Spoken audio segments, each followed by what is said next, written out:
Okay, I just wanted to cover a couple of things at 9983 Brodbeck. We do videos every once in a while. We don't do it every time, but we do it on select jobs where the customer is not available or not able to be on site. So sometimes we'll just run a couple of videos to help you by providing you with a little additional insight along with your inspection report. All right, so here's what we have.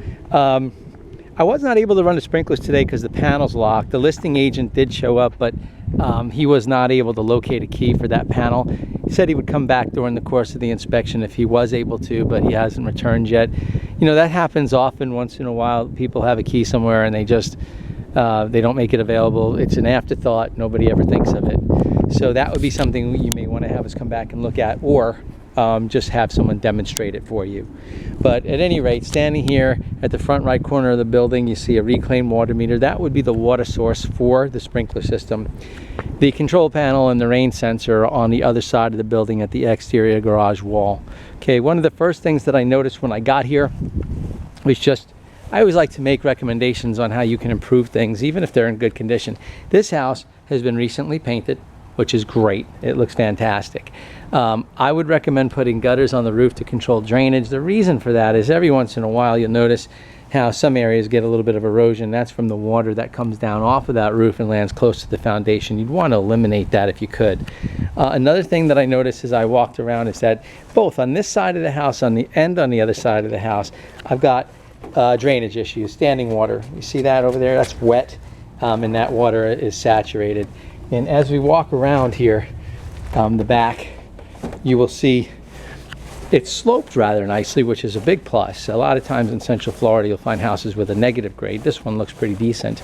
And even as you come around back, you're going to see it's a little, I mean, it could be a little better, but it's not bad. And it has what I call a swale here, because basically the water runs this way, and then you see that slope towards the backyard here.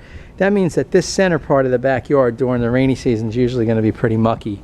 So one of the things you may want to consider as you move forward with this at some point is, if it looks like it's too much during the summertime for water, gutters and a French drain would be the way to go with that, to try and limit the amount of water that's depositing in the backyard and here on the side yard. Because you can see, here we go, and it's squishing as I walk because you can see the standing water.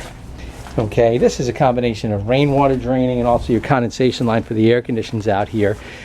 Now, which leads me to believe, leads me to want to break into just a quick explanation and everything. The geometrical shape of the roof, this is a gable roof, okay? We have other video footage for the roof in the attic that you will see, so we won't talk about that much here. Air conditioning was replaced in 2011. Okay, I've got no issues with the air conditioners heating and cooling just fine. It's a Train, it's an electric heat pump system, doing exactly what it's supposed to do.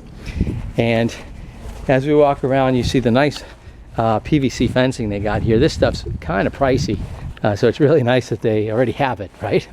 It makes the yard look good, it stands out, and it looks like that's in decent condition as we kind of walk around the other side.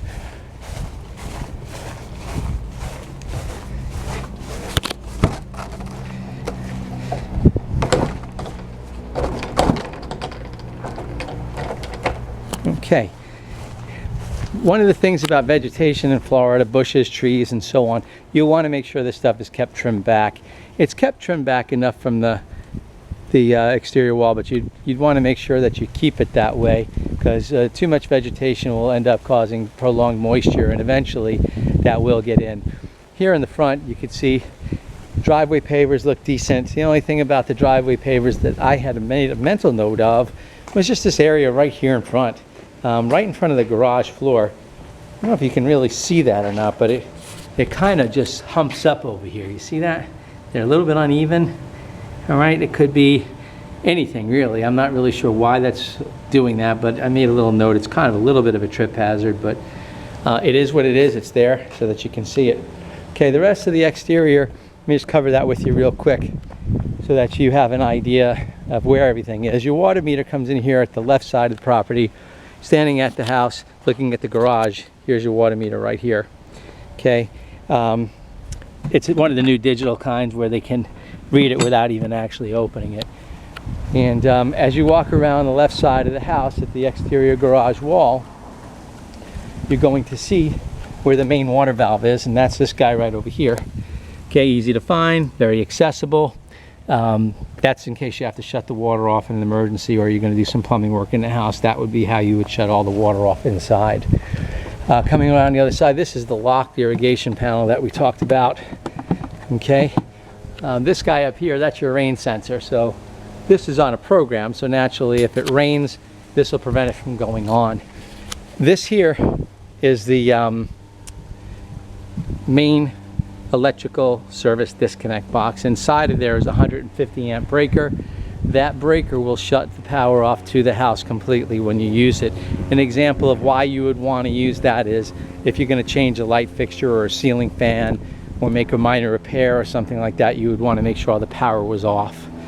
Okay, moving right along into the garage here on my left is going to be the sub panel. This is where all your services are. Okay, wiring in this panel looked very, very good, and I didn't have many electrical items recorded as far as repairs go. I do have a short list of items that are considered minor. They're noted for your information so that you know what we saw when we were here. Example of that would be this mark here at this GFI. This gives me an indication that maybe something had occurred here. So naturally what we would want to do with that is just, I don't know, it's working just fine. So if you experience any challenges or problems, you can replace it. You can have an electrician look at it. Your call. That's the condition that we see, so we know something had occurred previously. Water heater is located in the corner. Bradford White's a decent brand. It's a 50-gallon unit, which is okay for this house size. Okay, you can see the plumbing here is CPVC. There is really nothing outstanding. The water heater is heating the water, and it looks to be in fair condition at this time. The other half of the HVAC system, this is the air handler unit. You saw the outside unit was replaced in 2011, as was this air handler unit. So the nice thing about the current installations of these units are they come equipped with float switch. In case condensation backs up, this switch here will actually shut the unit down if water's in this reservoir. Okay, so that's pretty much the scoop on that. Overall, this house inspected very well, and we didn't see any real major problems. We went through the interior areas. It seems to be either staged or just very well maintained, but seems like a good property. I'll have a complete report to you. Please use this video and the other 2 videos in conjunction with your inspection report. I hope this helps. Thank you very much for your business. Have a great day.